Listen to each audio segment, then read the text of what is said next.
All right, we're live. Hey everybody. Welcome back to another one of my streams. We're finally done with the Mega Man marathon. We finished that yesterday. Now we're moving on to the next marathon, which I know for a fact won't take as long. No, there's no JRPGs here. Armored Core. Welcome to Armored Core. This is the next little marathon I wanted to do because they released, unexpectedly, they announced and then released a few months later Armored Core 6 last year, 2023. And I wasn't expecting that. A lot of new kick-ass games came out last year, to be fair. I wasn't expecting Armored Core to be part of it. They had actually announced it like the year before, I think, but I didn't know when it was coming out. I didn't really have too much interest because I kind of fell off of this series a long time ago. But when it released, I just kind of felt like doing a marathon for this, like we're about to do right now, because I wanted to go down memory lane, because I was into this series quite a bit as a kid. Just like with Mega Man, it was actually both me and my brother who were into it. We bought like all these. We never bought Project Phantasma, but we bought all these other ones that you see on the list, and we still have them. Most of them were PS1 to PS2. The last game we played was Armored Core Last Raven, which is listed right here. And that was it. When Armored Core 4 came out and I saw that it was like, I think they... I don't know if From Software, like... I don't know what they did, but I think Sega was the ones who developed it, and I was just like, that was for PS3, early PS3, by the way. And I thought about getting it, but I was like, fuck it. I just got into other games. I think I was still into MapleStory at that point, when the PS3 first came out. Excuse me. And, you know, playing Resident Evil Outbreak Online finally, because the PS3 had internet. And I mean, I had internet on PS2 also, but yeah. I just got into different games. So... But yeah, once Armored Core 6 came out, I was like, you know what, I want to do a marathon, revisit part of my childhood, just like with the Mega Man games, with Armored Core, because they're pretty cool games. Like, they're pretty cool games. I wanted to revisit them and check out the newer ones that I've never seen before, like Armored Core 4, 4 Answer, 5, and 6, of course. So, because I didn't want to bother, I own these games, but because I didn't want to bother trying to get like an emulator working and to go find an emulator and then get the fucking ROMs for the games and all that working, I just decided to look up playthroughs and just comment on them, basically. So I found no commentary playthroughs. Not all of them. Armored Core 5 is missing from this list, but I found it from a different uploader. But this person right here pretty much has all the other games, though, that I just mentioned. And they even have Armored Core 6, but they don't have 5 for some reason. But like I said, I found a full video for 5 on a different playlist that we'll switch to when we get there. But this is a video of Armored Core. This is all the games, no commentary. We're starting with the first game by Look Back Gaming. This person right here. Let's check out their channel. Big shout out. And yeah, let's get started. One thing I will say, I had to stop myself from saying it earlier. I wanted to say it now. One of the reasons I like this game is because... or this series, is because it's like most of the other series franchises that I enjoy. It has at least a little bit of thought-provoking stuff, story elements, basically. Like most, and this is what there's a lot of mech animes in Japan, like Gundam is obviously one of them, and a lot of them tend to be heavily political. This is a video game. This is basically a mech anime made into a video game. It's no different. It's political. It gets very political and sometimes even philosophical, and that's what I like about it. That's just aside from the gameplay elements, which are really cool also. And the first thing that attracted me, especially as a kid, I also like the political, philosophical, and thought-provoking stuff that they put, at least into the early games. I can't speak for Armored Core 4 through 6 because I haven't seen them or played them yet. But at least in some of the earlier games, you know, there's some stuff. Not all of them. Like I said, it varies. Some of them are more thought-provoking than others. Others are just pretty straightforward. Actually kind of bland, some of them, even. But I just wanted to get that out there, is that it is a thing that a lot of mech animes, a lot of Japanese anime that revolve around giant mechs, you know, as they call them, like Gundam and Armored Core, they tend to be pretty political. So that's one of the other reasons that I wanted to, aside from the nostalgia, that is one of the other like main reasons why I wanted to play this. I wanted to give my own thoughts out on some of the concepts that they put out there with this game. So here you go. Welcome to Armored Core Assembly System. System connected. Choose your Armored Core. This is the default for the first game. I think there's 2 other cores, they don't show them here. Now you choose your arms.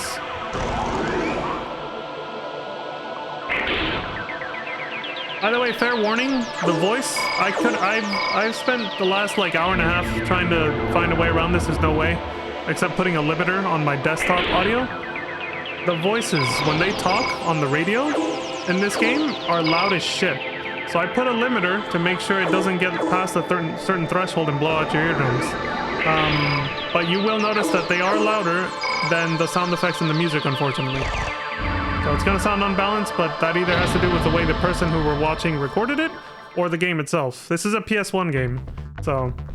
which I believe this game came out in... I think they show the copyright when we get to the title screen, but I think this game came out in 1996, same as Resident Evil. Or if not, it was like 97 or 98. But yeah, it's a PlayStation 1 game, so... and this is the CGI intro.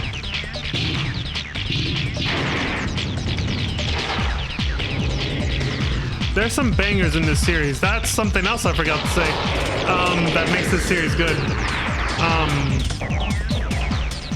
There's a lot of really good music in it. The difficulty amongst the games ranges. Some of them are actually kind of easy-ish, medium to easy. Others are shit hard. But most of them pretty much start off easy and then get extremely hard at the end. Most of them do that. This is From Software, the same guys who made Dark Souls. Dylan! You son of a bitch. It just looks like one of those moments. Oh, he skipped the title screen. Fuck. Well, I'll look it up later, but I'm pretty sure this game came out in 1996. This shows up as soon as you hit start new game. But you have to actually put in a pilot name. So you give your character a name, basically. You never see your character, by the way. The whole thing is basically as if it were like first person. You just make up your own character's personality a little bit. For the most part, actually. I said a little bit, but it's actually the other way around. For the most part, you are like how you envision yourself as the pilot of your own Armored Core. But the way the story unfolds and the way it ends is reflective of the personality that they kind of... like a minor personality aspect that they give your character, whether you like it or not. At least for this first game. I'll be honest, most of the games are like that. But there's some where where your character might as well just be like, it's like FF14, dude. Like your character's just a mute who's just like, boom. And even though the story, like, all right, I won't go into too much detail. I'll just ramble. But yeah, yeah, I was just talking about the audio and there's really good music. And what I wanted to say really quick before I forget, these are the games I grew up with from Software. I never heard of Dark Souls until I actually started watching Twitch. Never heard of Dark Souls, but I always knew about From Software as the people who made Armored Core. That's the series from theirs that I did know and that I did play growing up. Same with my brother.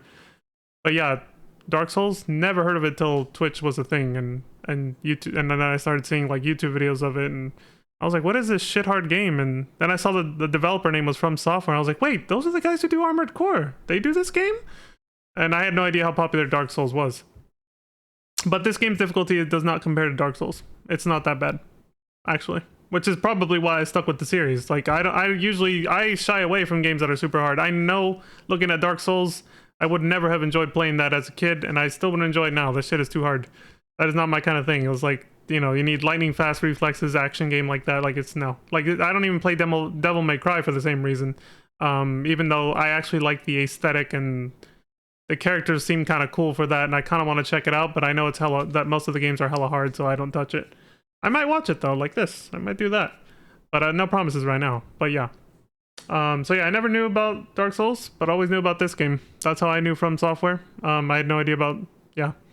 And now I'm like, oh, that's pretty cool. They do both of those series. That's really neat. And I know there's a lot of people who are on the other side of that. They know Dark Souls, never heard of Armored Core, and they had no idea until like Armored Core 6 came out a few months ago. Well, several months ago now. They had no idea that From Software also made this series. There was a lot of people who are the opposite of me, basically. They were just like, oh, the Dark Souls people made this? Like, what? Like, I never heard of this franchise before. That's complete opposite of me. So I thought that was something funny. All right, I'll read this. This is the only test that we give to people who want to become a Raven.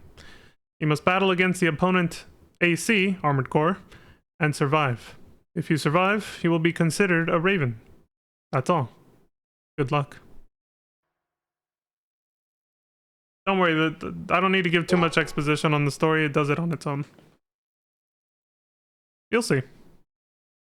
I think games are good when they're like that, when you slowly discover the story. Like, I don't have to give a bunch of background, thankfully. System engaged. There's usually only, like, RPGs will do that.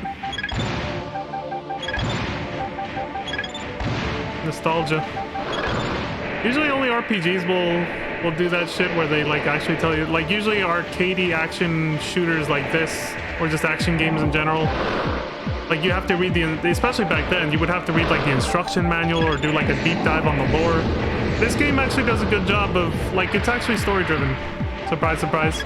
It's surprisingly more story-driven than most would think when you first look at it. Like, you look at this and you're like, this is just some arcadey mech action shooter, right? But it's actually surprisingly story-driven. And again, most of the games are like that. You do get plenty of exposition. The test is over. From this moment on, you are a Raven. I told you all the voices were loud as shit. Like, even it's jarring for me. That music, that song, I love it, but it was so quiet in the background, and the sound effects were just slightly louder, but it was still okay. But then as soon as a voice comes in, it's like, holy shit, dude. What the fuck? Like, if I didn't have that limiter, you guys would have been like, fuck. Like, okay, so here's how most of the story is told. You get it through mission briefings, but the biggest, like, lore, the biggest chunks of lore come from emails. So it's like we're playing Mega Man all over again. You got mail, Lan. So yeah, you pass the test, then you get to the actual, like, main menu of the game. This is where you do everything. You shop for armored core parts. You have a garage to go customize your armored core, your AC, yada yada, and you check your email and accept new missions, all from this menu here. It's called the Raven's Nest, and here's the introduction to it. So this is the logo, RN, Raven's Nest. Your first email is from somebody named R. I guess they just want to keep their name a secret, prefer to just use a letter. The subject is to all new Ravens. So this is just like a stock email they send out to Ravens that have just passed the test that we just saw, which was killing those two. They didn't even look like armored cores, but I mean, that's the thing, is armored cores, you customize them however you want. Their main body piece is actually a core piece that you can actually buy later if you want. I don't know if this player, I've never seen this. I don't know if this player, how they're going to customize their AC. It doesn't matter though. We're just here for the story as usual. So it says, to all new Ravens, welcome to the Raven's Nest. We at the Raven's Nest use the net to provide various types of support to those who have become Ravens. In addition to relaying missions, we mainly provide AC repair services, supply ammo, sell new AC parts, etc. We also occasionally use email to relay information regarding the missions that you have accepted. The Nest server... Read that wrong. The Nest never interferes with the mission requesters or with the individual Ravens. That's just between you and your employer, basically. Even if you have trouble with the mission requesters, the Nest cannot get involved. Be aware of this. Like, you're on your own. Oh, by the way, call me R. I will be your contact at the Nest. Whether our association will be long or short depends entirely on your skill.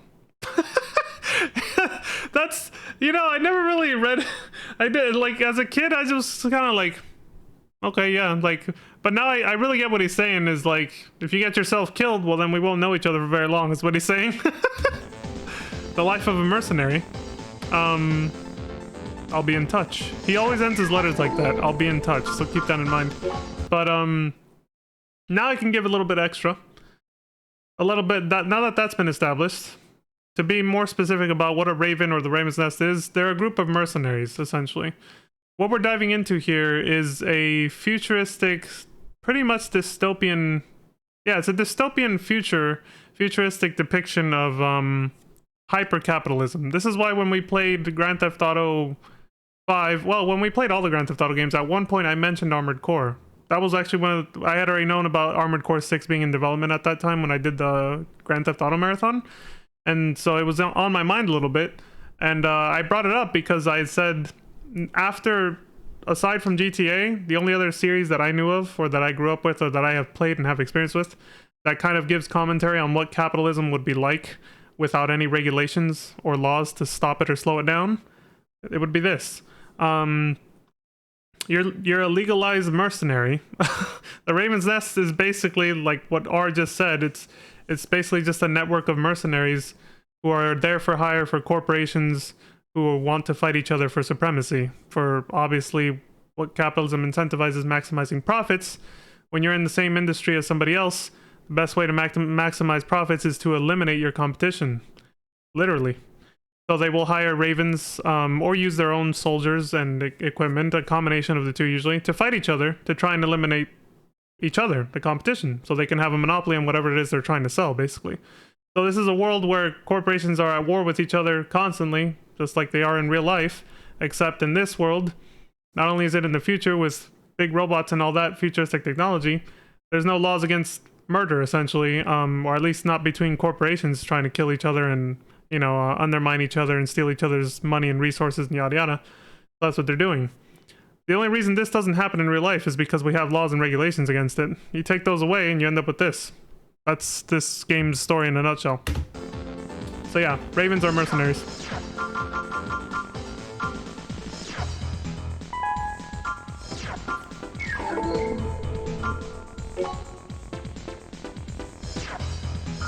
Eliminate squatters. Classic first mission. So you're allowed a little bit of flexibility to choose between missions, but eventually the story always reconverges into one storyline, I guess, that eventually reaches the same end.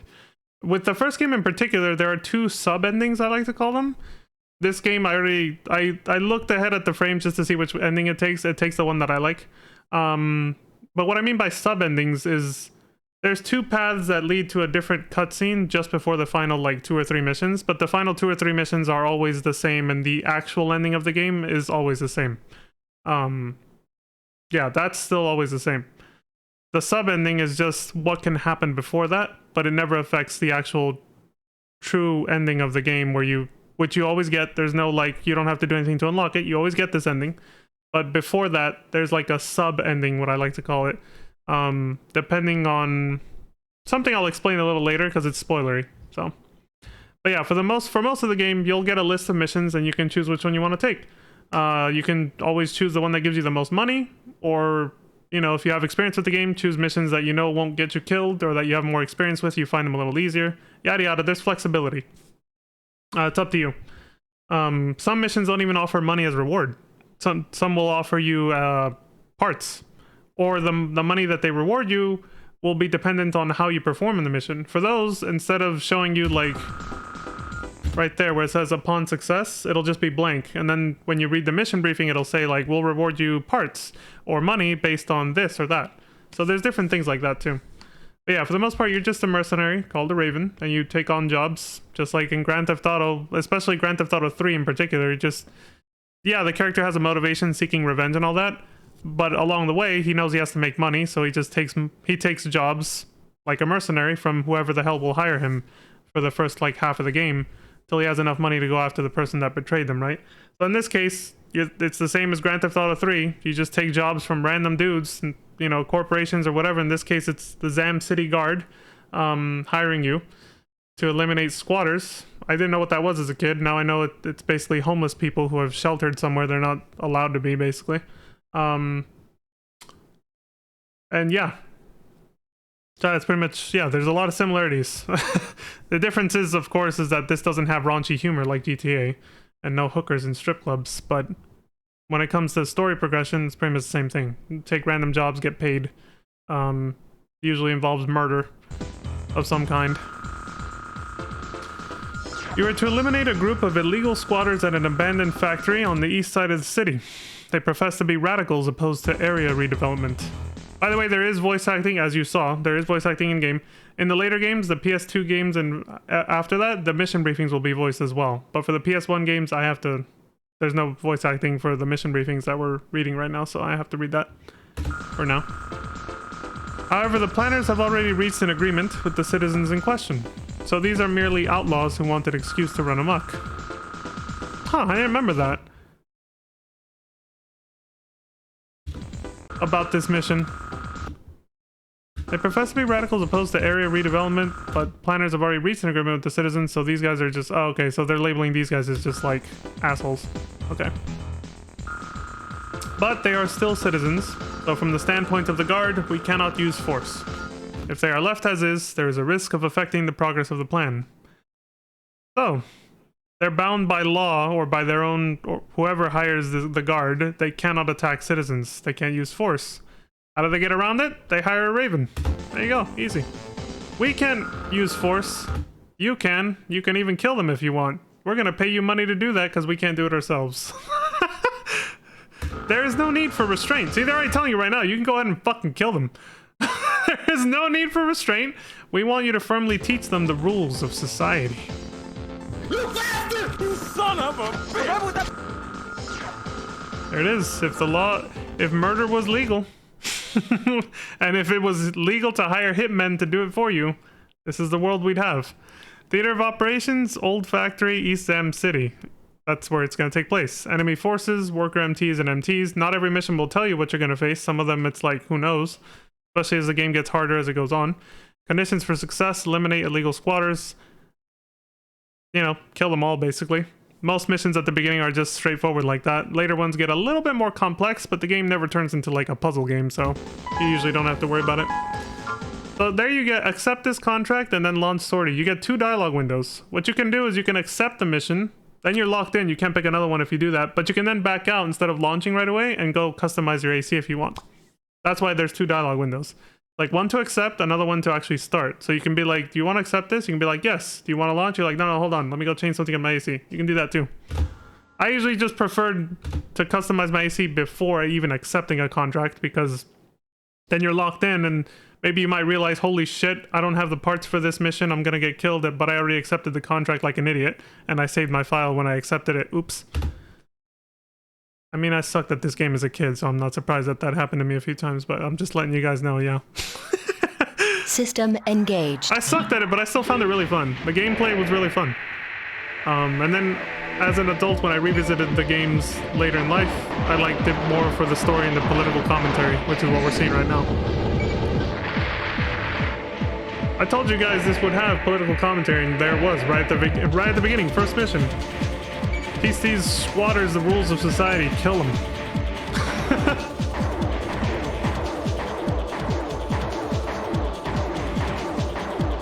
A dystopian future where there's no laws against murder. It's all private interests handling it themselves. The government doesn't step in.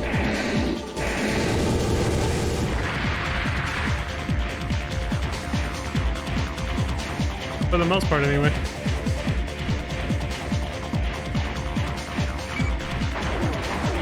So I like to call Grand Theft Auto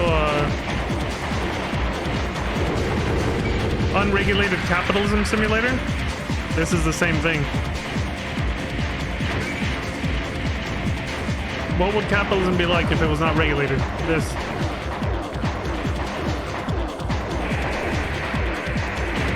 Or something along these lines, basically, you know. Obviously, who knows if it would actually pan out exactly like this, but for the most part, in general, yeah.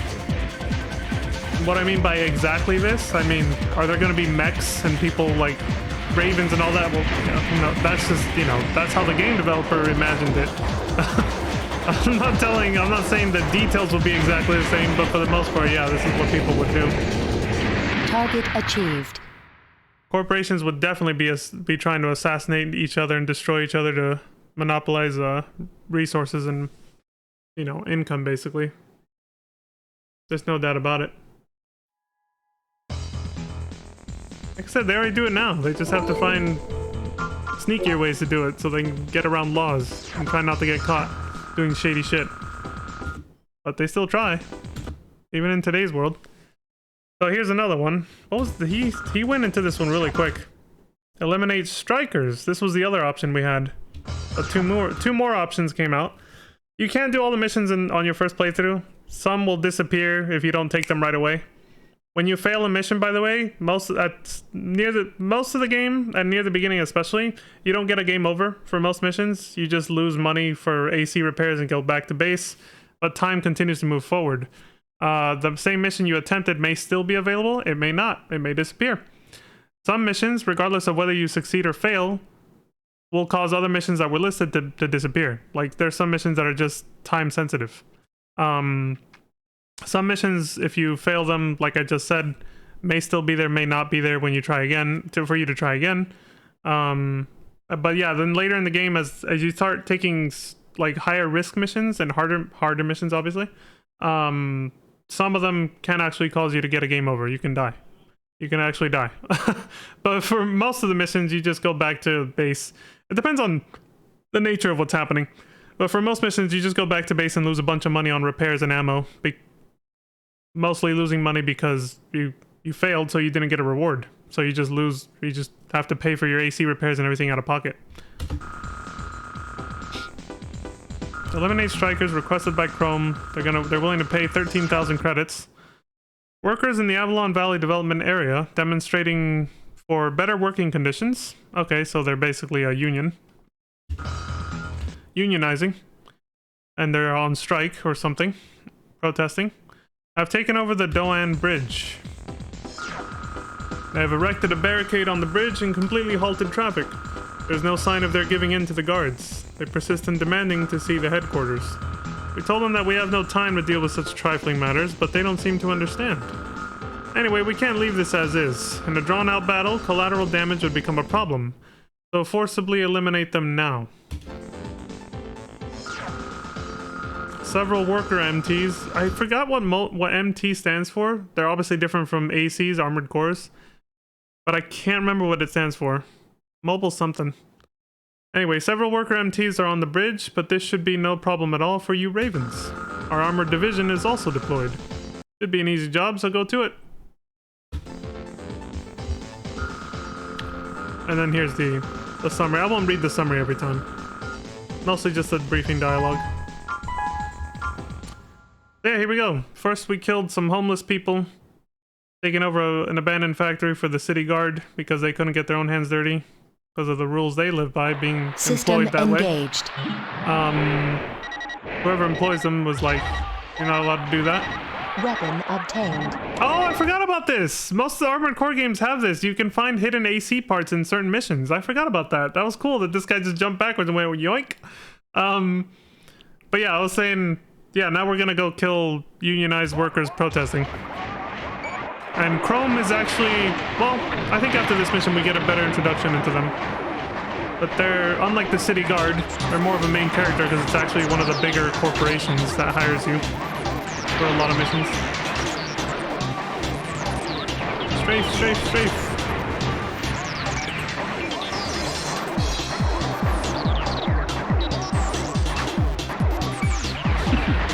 This song's alright. My favorites are the ones that play... One of them we haven't heard yet, but the one that played in that last mission, which is the same as the one that plays in the Ravens test when you start a new game.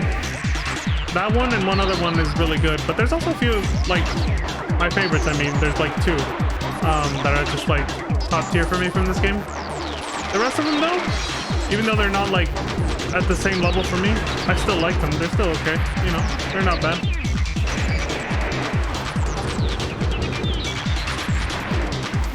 This guy's playstyle is definitely very cautious. He definitely values his money. The more your Armored Core gets damaged, even if you succeed a mission, the more it gets damaged and the more ammo you use up, Target achieved. The more money you lose. So then, you know, you don't profit as much. You want to maximize your profits, as you see here, your income and expense report. Don't use as much ammo, don't get hit too much. Special deduction is if, like, your contract stated not to destroy certain property, and the property gets destroyed, well, you're gonna lose money for that. And then balance is like how much you profited. But if this is negative, that's bad because that means you lost money. And yes, you can lose money on a contract if you're just too reckless or you get too many special deductions. Even if you succeed at beating the mission, you could end up losing money if you fuck around too much. Total credits is just always reminding you how much money you have right now in your bank account. It's like the little number on the top right in a Grand Theft Auto game. I'm telling you, there's a lot of similarities. Like, the only difference between GTA and this is essentially the lack of strip clubs and raunchy humor. Otherwise, like I said, they're unregulated hyper-capitalist simulators in terms of their overall theme and story.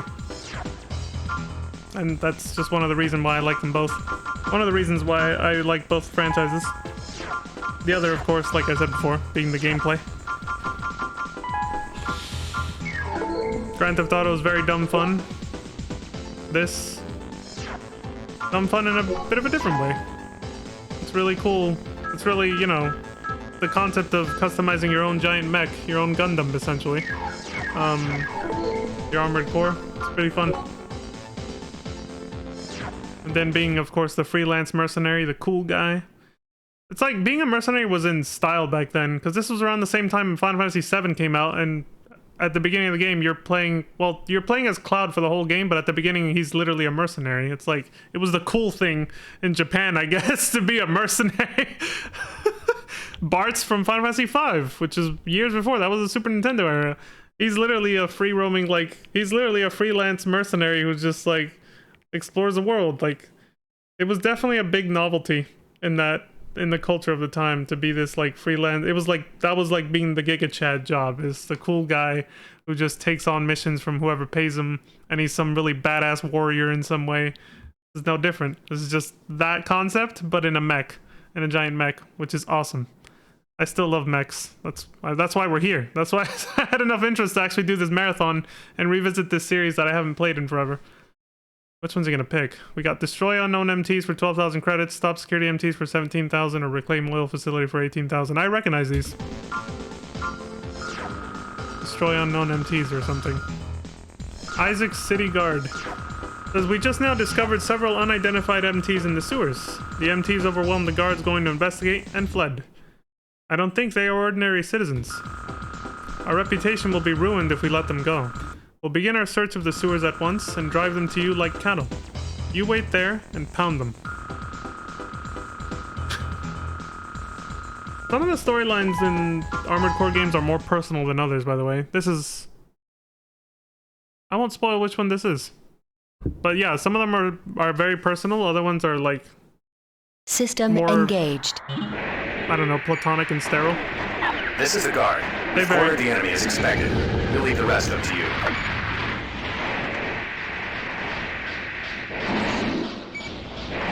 Good old PS1 graphics and animations.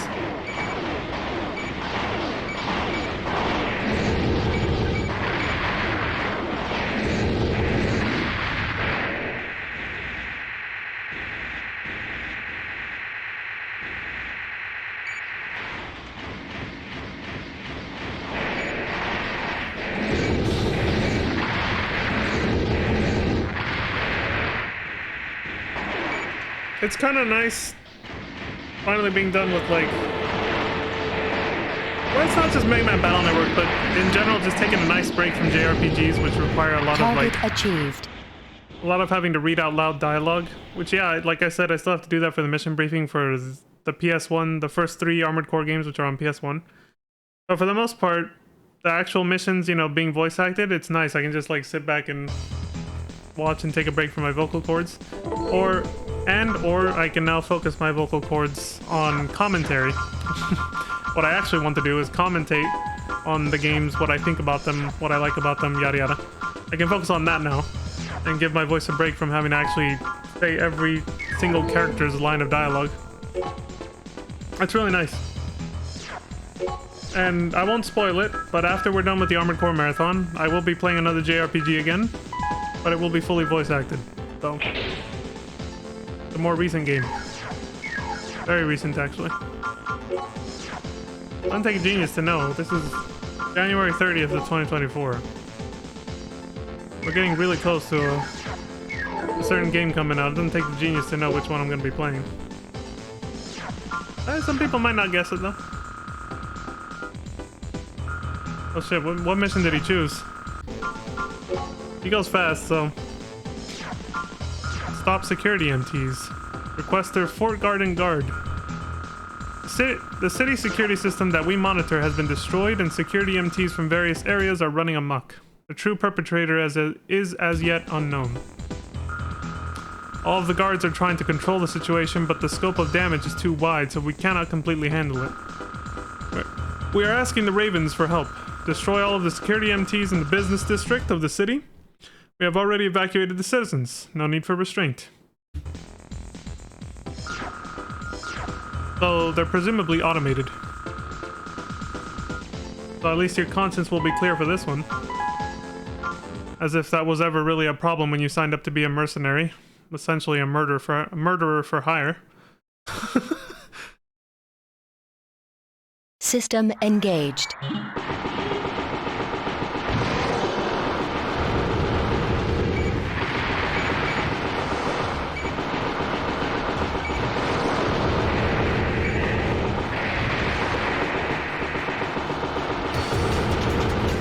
I don't know if they are, like, they are implying that they're automated, I think, but they seem, when you look at their design for these MTs, they have little, like, they look like cockpits where people would be in to pilot them, right? These little, like, glass cockpits. It could just be that they made them so that they can be both, right? That's probably why they're designed that way. They can be piloted manually or automatically, remotely. Or AI, I guess.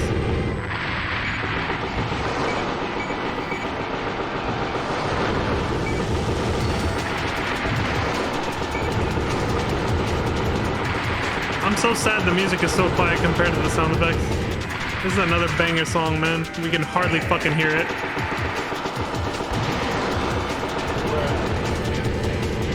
Target achieved.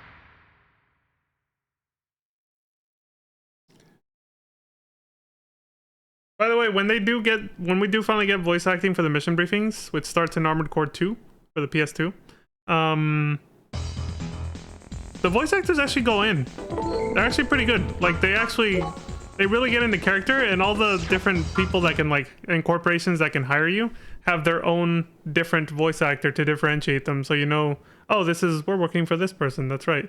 In case you, like, didn't look correctly at the name of the person, you'll recognize them by their voice. And they actually go in. Like, and they have a wide variety of accents, too. And it's just, like, it's a little bit ASMR. The audio is actually done very well. You'll see when we get there, but that'll still be a while. That's still a ways off. Reclaim oil facility. Requester Chrome. There it is again. We want you to attack the terrorist group Struggle, that's their name, that is occupying the oil extraction facility Tide. I remember this mission. I mean, I'm probably going to say that over. I'm just not even going to say it because I still remember a lot. Like, this game had an impact on me. I remember a lot of this shit. Although this facility is now completely abandoned, we were at the point of initiating a retrofit plan. Their purpose can be none other than to sabotage our company. We cannot let this delay construction. I would only play into their hands. The Tide facility may have some old tanks that still contain oil. They might explode if hit, so be very Dude. Okay, I should just pause it. Be very careful in your operations. I hope this guy we're watching will actually have the patience to let the voice actors... Some of them speak very slowly. So I hope you'll actually have the patience to let the voice actors say all their lines completely before going to the next, like, you know, clicking to go to the next little page or whatever of the briefing when we get to Armored Core 2. Still a ways off. Maybe I'll look ahead just to check and see if he does, but for the most part, whether he does or he doesn't, we don't have a choice because I couldn't really find that many uploads of the other Armored Core games that were as clean and crisp as this. The same quality as this? No. So we're kind of stuck with this uploader. Whether we like it or not, he's the only one who's got quality uploads of these games. Without commentary. Let me make that clear, without commentary. There's not a lot of good quality, no commentary uploads of these games. Especially the older ones.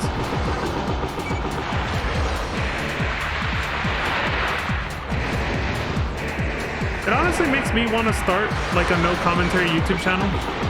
Just to upload games that are like hard to find on YouTube with no commentary, that are like good quality uploads. I kind of want to, like, I kind of have the urge to do that a little bit.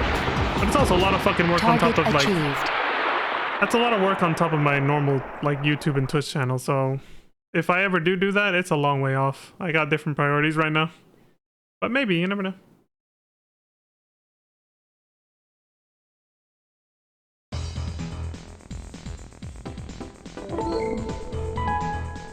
You have new mail.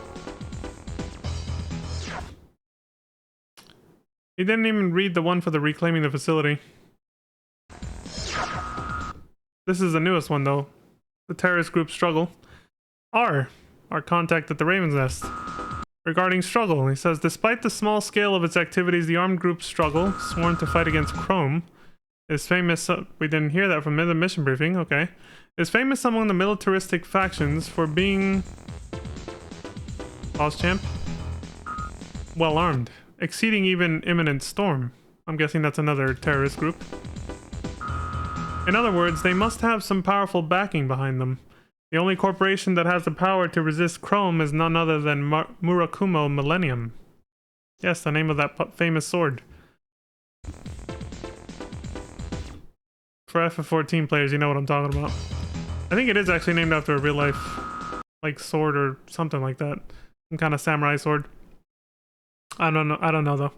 Murakumo must be giving some sort of organizational support to Struggle in order to whittle away at the power of Chrome. A very likely situation, as you must see. I'll be in touch. I was gonna read the old one he missed. This one introduces Chrome, I think. Or they introduce themselves. This is from them. It's from Chrome. Good job, Raven. We like your work. So maybe we'll have you work for us in the future. Or maybe we got both of these emails at the same time and I'm the one misremembering here. You're pretty handy with an AC, but that alone is not enough for you to survive. Not skill alone. What's that supposed to mean? Is that a thinly veiled threat? Remember this well. That sounds like a low-key threat. That's like Chrome, maybe not a threat, but maybe like them just saying it pays to have friends in high places. Remember us, you know, like they're trying to goad you to work for them because they already like your skill, like they said at the beginning. So they kind of just like, hey, you know, we reward loyalty, and skill isn't all it takes to survive, so it doesn't hurt to have friends in high places, huh? Huh? Think about us. Yes, so as you get more famous, as you complete more missions successfully, you gain a reputation amongst all kinds of employers, but mostly the two big corporations, which they just semi-introduced one of the other ones. This is Murakumo Millennium. And they start hiring you for bigger pay jobs, which are obviously riskier because, well, you gain a reputation for being extremely successful and skilled. Obviously. You get a lot of 5-star reviews on Yelp. Eliminate squatters again. Zam City Guard again. Yeah, some missions will have the same. This only happens in like the first few games, but some of them have the same exact name, but they're actually different missions. Remnants of the squatters who occupied the abandoned factory on the east side of the city have reappeared. They have brought together 12 MTs from somewhere and have again amassed inside the factory. Clamoring for us to bring out the guys who hurt them before, they are on a rampage. Our guard weaponry is useless. Any Raven will do, just do something. So as you can see the way these are worded, the missions are basically kind of put up like as a bulletin, and any Raven can come in and accept them. Like, they're not always necessarily sent to you. The game never tells you when it is a mission that was sent just to you specifically. That does start to happen, and you know, you kind of just have to, like, the game won't tell. It's not that important anyway. But you can tell from the wording of these ones. These ones are just being posted publicly, and anyone can take them. I don't think this player will check, but there is an option here in the menu that he keeps skipping over that's called rankings, and you can see your fellow Ravens and how they stack. You get mission points for how well you succeed at a mission, and that raises or lowers your rank, basically. You're standing in the ranks with other Ravens. Each Raven you can look at their AC, like just a brief image of it and a description of them. And there's one for you too. And when you look at it, it'll actually change depending on what rank you are, but also how you customize your AC. Well, when it comes to how you customize your AC, it's mostly the emblem. You can put an emblem like on your AC's like shoulder. And if you pick an emblem that another Raven already has, because there's presets you can choose from in the customization in the garage. If you choose one of the presets that is just an emblem that another Raven has, it'll actually put it in the description that this Raven does not have an original emblem. Like, they call your ass out on it. They're just like, you suck for not being original. It's kind of funny. But yeah, other than that, yeah, your description will depend on your rank. They'll be like, oh, this Raven, he's new, you know, but he's making a name for himself. And then when you're near the top of the rankings, they're like, this dude just came out of nowhere and he kicks ass. Come here. Don't get carried away just because you're a Raven. You son of a That's basically them. You suck!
This machine gun.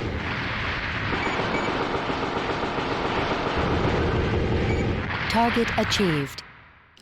So far, his build is not much different from what I would be doing right now. I might have changed the head, arms, and legs a bit unnecessarily, so just to make it look cooler. Because back then, I mean, I wanted it to look cool. This guy's definitely going through the efficiency route, though. He's not going for aesthetics as much as... Like, he doesn't care what the AC looks like. He's going for... He's got a route planned out in his head, I think, of how he wants his AC to look. But you don't have all the parts... Even if you have the money, not all the parts are available right away. As the story progresses, more parts are added to the shop that you can then buy. And like I said, you can also find some in missions as well. But this guy obviously is an experienced player who's thinking ahead. And he's like saving his money for parts he really wants that aren't available yet, but that'll come out later. Or he just hasn't bought them yet because he doesn't need them yet. So that's why his AC is still pretty basic, even though he has enough money to have already changed some stuff. He's keeping it, you know, he's keeping it basic right now. He's keeping it low key. Terrorists in the Shadows and Chrome and Murakumo. He's probably going to read the newer one first, but they both came in at the same time, so it doesn't matter. This is from our Raven's Nest contact. So Zam City was one of the very first cities built in the Underground City Development Program. So redevelopment is proceeding in various areas of the city. This reminds me of an important plot point, an important plot element of this entire story that is not spoken of too much at length in the game. This is in the instruction manual introduction for the story, so I'll have to talk about this in a sec. But let's finish reading this first. Although Chrome had held authority over this area, in recent years Murakumo has turned the tables so that most of the redevelopment projects have been led by Murakumo. I see. So they're basically two corporate giants fighting over contracts to develop, like, cities and stuff. Okay. So they're presumably fighting over government contracts. Details like that don't really matter though. But yeah, for like developing city infrastructure and shit. It is not hard to imagine that these circumstances are involved in the recent events. I'll be in touch. Yeah, that's just his way of telling you these are two corporate giants that hate each other and will do anything to sabotage each other or try to kill each other because they want to monopolize what they do, obviously. Terrorists in the Shadows. From Zam City Guard. Good work the other day. Thanks to you, the redevelopment work has been safely resumed. We are troubled to find that the squatters' weapons were likely supplied through the involvement of the terrorist group Imminent Storm. The other one, huh? We really should perform a full-scale investigation, but they hold some pretty bad company, if you get my drift. So you're a little afraid, poking your nose in the wrong place. Unless we have direct evidence of wrongdoing, we cannot get involved. Well, we have our reasons. They don't want to get shot in the back while walking home one day late at night. They go poking their noses in the wrong place. Even though we are called the Guard, quote-unquote, we are really mere cogs in the clockwork of business. Like, we're just guard dogs. We can't do anything big, basically. Our hands are tied a lot. We don't want to do anything to wring our own necks. Unfortunately, that seems to be all we can do. We are looking forward to working with you in the future.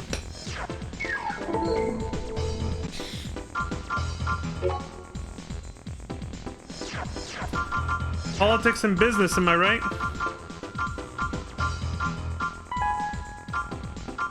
I should reiterate that most of these games follow the theme of being a mercenary for hire for anyone, corporations or not.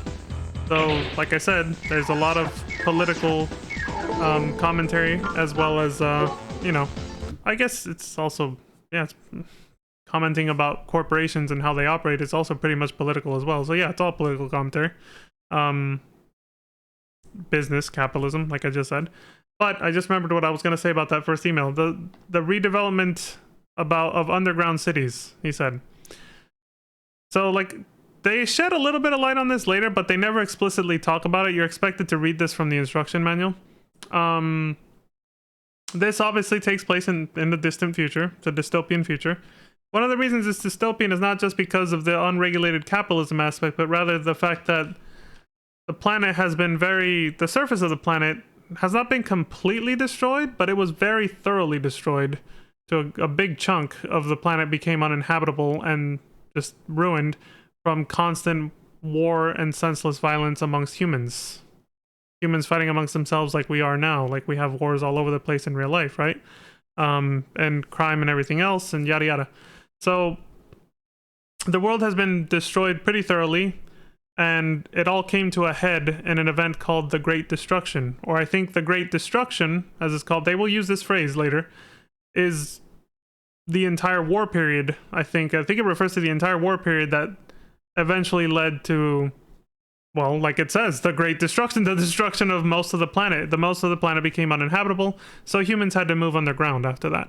When the war, when the dust finally settled, the war came to an end, humans had to move underground, and so they had to develop city systems and stuff to survive underground.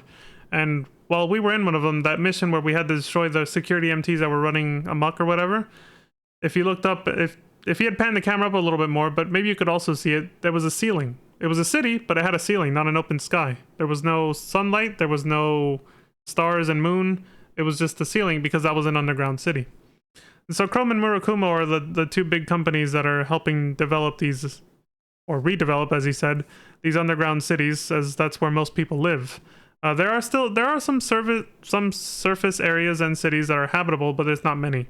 Most of the planet most of the planet is a wasteland, so most people live underground.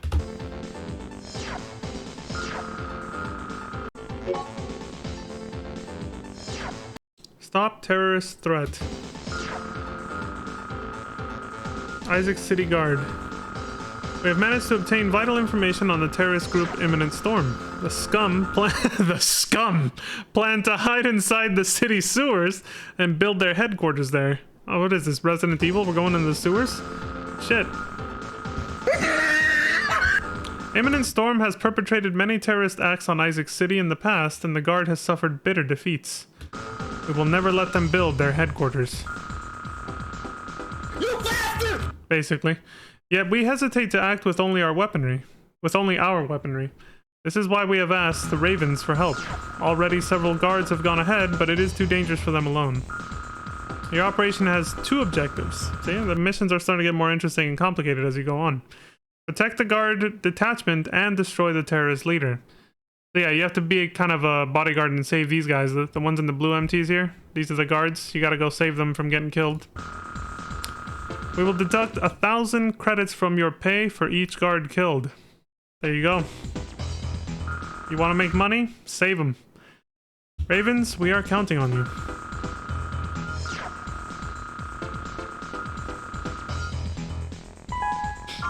How to win? Destroy the enemy leader. So you don't have to kill all the enemies for once. We finally have a new kind of objective. Now it's just destroy the leader.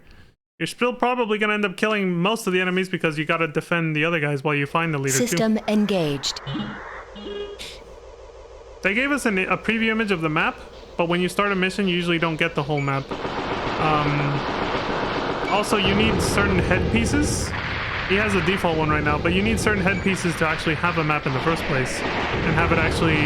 You need one that says that it has memory, so it can actually memorize the area that you're in. Yeah, see, he just lost the guard, so he just lost money, I think. Unless it's this one and he just moved over here. But I think he just lost one, though. These guys die really quick. You gotta, like, move fast if you want to save them. And there is friendly fire, too. You can kill them by accident, too, if you shoot them or slice them with your sword. I haven't even commented on that. It's really cool that this, you know, like in Gundam, yeah, they'll pull out a sword, but they'll be holding it. Here, it's a blade in the arm of the armored core. Same thing, right? In the arm of the mech, it comes out from above the wrist, and then you slice with it. You saw him use it in the test. I just didn't comment on it, but in the test at the very beginning of the game, he sliced one of the enemies a bunch of times. Also, he now has a quad leg setup going. The blade works differently. So if you have a bipedal setup where how he was earlier with 2 humanoid legs, you slice with the sword like this, you stab with it. So he'll dash forward and then stab with the blade out. Same damage, it's just an animation change. So you can have these lightweight quad legs that float around like this. Or you can have like tank legs as well. Aside from the humanoid ones I'm listing off. That beeping where it says charging in the bottom right, and the gauge on the left that says energy, that energy is what you use to use your boosters, or energy weapons like your saber, the sword that I was just talking about uses energy as well. If you let your energy run out completely, which he just did, that happens. You end up in charging mode where you can't use any energy whatsoever, so you're completely fucked. You can't use your boosters, which means you can't move fast and you can't go flying into the air. You can't use your blade. You're completely out of all that till it finishes charging, so you really don't want to let that happen often, because you become a sitting duck. But yeah, he ran out because he's still using the default boosters, which are very inefficient. They don't get you very far and use up a ton of energy. His generator is still default. That's an internal part. You don't see it, obviously. It's the core. It's the heart of the armored core.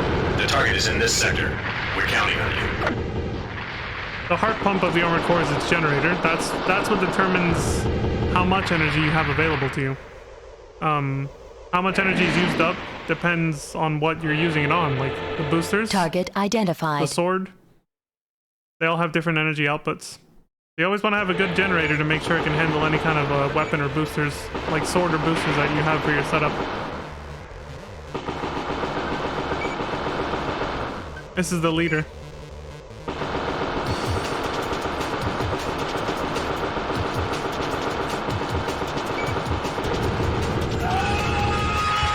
Target achieved. He's gone. Also, the headpiece also determines the voice of your computer. This person, I think, when I scan the head, I think they do eventually get a different head, so it'll be a different voice. They lost 3 guards. Because they got deducted 3,000 credits. They couldn't save him, man. They tried, but he couldn't save him. They die so fucking quick and easy. This is an iconic mission, believe it or not. And I say believe it or not because when you look at it, it's kind of silly. It's a bit of a silly little mission, but it was iconic enough to actually get like a remake in one of the later games, one of the PS2 games. I'll talk about it more when we get there. That's a long way off. But basically, one of the games got they remade iconic missions from the past because they were kind of trying to honor how far the series had come up to that point. Because I think they were trying to wrap it up. Because I think it's Armored Core, the one right before Last Raven, which is the last one they made before they just handed off the series to Sega for Armored Core 4, because they focused on other things after that, I think. So they were trying to be like nostalgic, and they remade some of the older missions that people liked from before. Again, I'll talk about it more when we get there. This is by Murokuma Millennium. I think this is the first time we get hired by them. It says a problem occurred in the number 7 power plant of Isaac City. Due to security system trouble, the worker robots are out of control. Most of the robots have already been captured or destroyed, but some of them have entered the grounds of the power plant. Luckily, no major accident has occurred so far, but we cannot leave the situation as is. Because of the location, ordinary measures are useless. This is where we need your help. We want you to destroy all of the robots within the power plant, but do not damage the generators or you risk causing a major explosion. If you destroy a generator, we will deduct compensation for the damages from your pay. The worker robots have no attack capability at all, but you must move cautiously. So the robots can't hurt you. They just kind of look at you. Yeah, I'll say this right now, there are no enemies. The worker robots count as the enemies that you have to kill, but they can't hurt you. If you blow up a generator though, we might, if this person's careful, which I mean, if you're not careful, you're just gonna lose money even if you succeed at this System mission. engaged. We won't see it, but Do you read if me, they're Raven? reckless, Hitting a generator could cause an explosion, so please be careful. if they fuck up, you'll see how bad it is if you hit a generator. I don't think they'll fuck up though. This person's a good player. Yeah, they die quick, so this guy's trying to... It only takes 1 or 2 shots, 1 or 2 straight bullets, and these generators will fucking blow.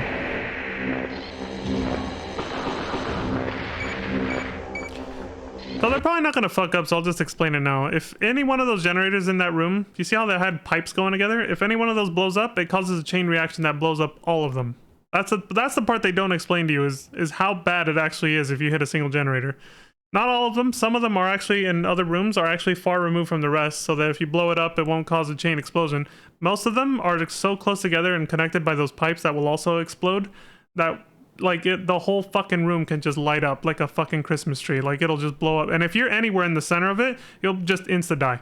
Like, the explosions are so massive, you won't be able to dodge them if it goes off, and they're so fast and instant so you won't be able to dodge them. And they're so powerful that you see how he has like 8,449 points of health. That'll just be deleted almost instantly, or at least like halfway or more. Half or more of his HP will just gone instantly. It's really bad. And like I said, even if you survive and you still succeed, you will lose so much fucking money. You will have so much money deducted from your paycheck from having an entire room of generators blow up that it won't even. It'll be like you might as well have failed the mission. Like, actually, though.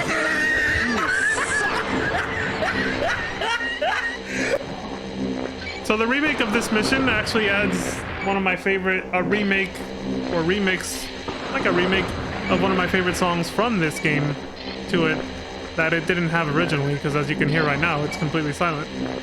This mission has no music. But the remake does have music, and it's one of the best songs in the game. They're so cute. Look at them. They're just looking at you and strafing and doing this, but I mean, they can't do anything to you. They're defenseless. The little worker robots.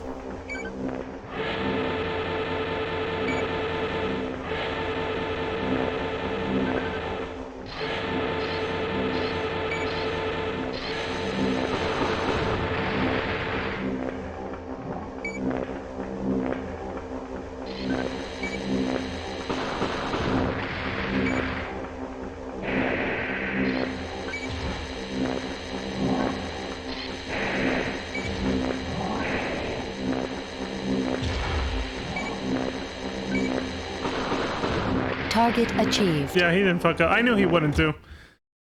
They won't get to see it, but yeah, they could cause a massive... I remember as a kid when I was just fucking around and not taking the game seriously, I would just go in there and just cause a massive explosion just because I wanted to see that. Just like this massive explosion. It seriously lights up the whole fucking screen. Like, it's insane. I was just, fucking around as a kid. It's an early game mission, so I would just reset the game afterwards, There you go. Only wasted only lost a tiny bit of money on ammo repair. Or... yeah, ammo. No repairs needed. No special deduction for generators blown up. Easy mission. And yet, like I said, it was iconic enough that and popular enough amongst the fans that the developers remade it. Remade that mission amongst a few others in a later game. Was this request survey team or protect survey team? Rescue survey team. Hold on, I'm getting carried away. It's been past an hour. I gotta take a break. Alright,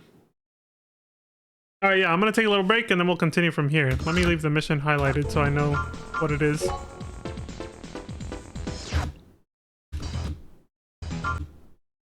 When I first discovered this game through the demo. The demo had eliminate squatters, I think, and this one, remove gun emplacement, which he's not gonna do, I don't think. Those were the two, that's it, there was only 2 missions. You don't even get the AC test or anything. There was a demo disc with a bunch of games on it, a bunch of demos of a bunch of different games at the time. And yeah, it only had those 2 missions. But it had a bunch of AC parts you could buy and keep replaying those 2 missions to get the money for them. And I remember fucking around with that a lot before actually getting the real game, like maybe a year or 2 later. But yeah, I remember I remember the name of that mission from the demo. Anyway, I'll be back in about 5-10 minutes as usual. And we'll continue. Dylan! You son of a bitch.